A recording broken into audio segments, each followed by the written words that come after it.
তো বন্ধুরা বিশাল এক ড্রাম গলদা চিংড়ি মাছ কিন্তু আমরা ধরে নিছি।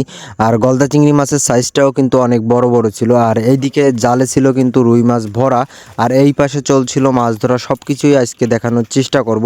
তো বন্ধুরা আজকের ভিডিওতে তোমাদের সবাইকে স্বাগতম। আশা করি সবাই ভালো আছো। আজ অনেক দিন পরে চলে আসলাম বড় আর একটা মাছের ভিডিও নিয়ে। আশা করি সবাই সম্পূর্ণ ভিডিওটা দেখবে এবং সম্পূর্ণ ভিডিওটা দেখার অনুরোধ রইল। আজকে হচ্ছে আমরা এই জায়গা থেকে মাছ ধরবো। এই জায়গায় কিন্তু আমরা বিশাল এক ড্রাম গলদা চিংড়ি মাছ পাই এবং রুই মাছ পাই। আর এইগুলো হচ্ছে ঘের, আমাদের বাগেরহাট অঞ্চলের মানুষের বেঁচে থাকার উৎস। আর এই যে যে ডালগুলো উঠানো হচ্ছে, এই ডালের নিচেই কিন্তু মাছ আছে, গলদা চিংড়ি, তারপরে হচ্ছে সাদা মাছ, এই ধরনের সব কিছু মাছই কিন্তু এই ডালের নিচে আছে। আর এইদিকে হচ্ছে জালগুলোকে টেনে নেওয়া হচ্ছে। আর এই পাশে যে ডালগুলো ছিল সেই ডালগুলো কিন্তু সরিয়ে নেওয়া হচ্ছে, কারণ হচ্ছে এই ডালের নিচেই হচ্ছে গলদা চিংড়ি মাছ ছিল। দেখো কত সুন্দর করে হাত দিয়ে ধরে নিচ্ছে কিন্তু জেলেরা।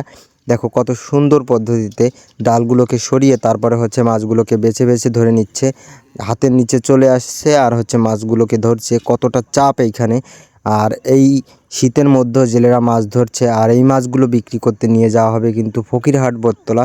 আর আমাদের বাগেরহাট অঞ্চলে এই গলদা চিংড়ি মাছের চাষটা একটু বেশি পরিমাণে হয়ে থাকে, যে কারণে আমাদের বাগেরহাটের মানুষদের চিনে থাকে মানুষ এই গলদা চিংড়ির কারণেই বলতে পারো। আর এদিকে হচ্ছে জালটাকে হচ্ছে বন্ধ করে দেওয়া হচ্ছে। আর এই জালটাকেই কেটে কেটে তারপরে হচ্ছে গিয়ে মাছগুলোকে ধরা হবে। এই দেখো এই যে অর্ধেক করে হচ্ছে মাছগুলোকে ধরা হচ্ছে। এই অর্ধেক মাছ ধরার পরে আর অর্ধেক ধরা হবে। এই দেখো জালে কিন্তু প্রচুর পরিমাণে মাছ। আর এই ধরনের মাছের ভিডিও পেতে অবশ্যই কিন্তু ইউটিউব চ্যানেলটাকে সাবস্ক্রাইব করে রাখবে এবং ভিডিওটা ভালো লাগলে অবশ্যই কিন্তু শেয়ার করে দিবে বন্ধুদের কাছে এবং লাইক কমেন্ট করবে। অনেক কষ্ট করে ভিডিও বানাই বন্ধুরা। এইগুলো যে মাছ, এই মাছগুলো ধরা যে মজাটা, এটা আসলে আমাদের বাগেরহাট অঞ্চলে না আসলে আসলে বুঝতে পারবেন না, কারণ এইভাবে মাছ ধরার মজাই হচ্ছে আলাদা। জেলেরা এখন হচ্ছে মাছগুলোকে বেছে রাখবে এবং যে মাছগুলো ছেড়ে দিতে হবে সেই মাছগুলোকে পানিতে আবার কিন্তু ছেড়ে দিবে। দেখতে পাচ্ছ এই যে বড় বড় যে রুই মাছগুলো, এই মাছগুলো হচ্ছে ছেড়ে দিবে। আর যে গলদা মাছগুলো ছিল বড় পাওয়ালা গলদা মাছগুলো, এই মাছগুলো হচ্ছে রেখে দিবে। তবে সব গলদা চিংড়ি মাছগুলো কিন্তু রাখবে না, বড় বড় সাইজের যে মাদি গলদা চিংড়ি মাছগুলো আছে ওই মাছগুলোকে রাখবে। এবং এই যে যে হাঁড়িতে মাছগুলো রাখা হচ্ছে এই মাছগুলো কিন্তু একদম বিক্রির উপযুক্ত হয়ে গেছে। আর যে মাছগুলোকে পানিতে ছেড়ে দেওয়া হচ্ছে এই মাছগুলো বিক্রির উপযুক্ত হয় নাই। আর দেখো কি পরিমাণে মাছ উঠছে আমাদের জালে আজকে।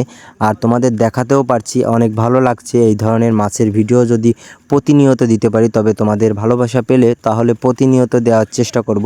অবশ্যই ছোটো ভাইটাকে সাপোর্ট করবে এবং ইউটিউব চ্যানেলে যারা নতুন তারা অবশ্যই কিন্তু এই ধরনের মাছের ভিডিও পেতে অবশ্যই ইউটিউব চ্যানেলটাকে সাবস্ক্রাইব করে রাখবে। দেখো কত বড় বড় মাছ দেখাতে পারবো যদি ইউটিউব চ্যানেলটাকে সাবস্ক্রাইব করে রাখো, তাহলে আমাদের বাগেরহাট অঞ্চলের মানুষের জীবনের কাহিনী তুলে ধরতে পারবো এবং মাছ ধরার যে কৌশলগুলো সব কিছুই দেখাতে পারবো এবং মাছও দেখাতে পারবো অনেক পরিমাণে। অবশ্যই তার জন্য ইউটিউব চ্যানেলটাকে সাবস্ক্রাইব করে রাখতে হবে। আর এদিকে কিন্তু আমাদের মাছ কিন্তু হাঁড়িতে এবং ড্রামে সব জায়গায় কিন্তু মাছ হয়ে গেছে এবং শুধুমাত্র গলদা চিংড়ি কিন্তু দেখো বিশাল এক ড্রাম হয়ে গেছে দেখো। আর মাছগুলোর সাইজও ছিল কিন্তু অনেক বড় বড়। মাছগুলোর কালারটা দেখো কত সুন্দর। এইগুলো হচ্ছে আমাদের বাগেরহাটের গলদা চিংড়ি মাছ। ধন্যবাদ সবাইকে, ভালো থাকবেন, সুস্থ থাকবেন।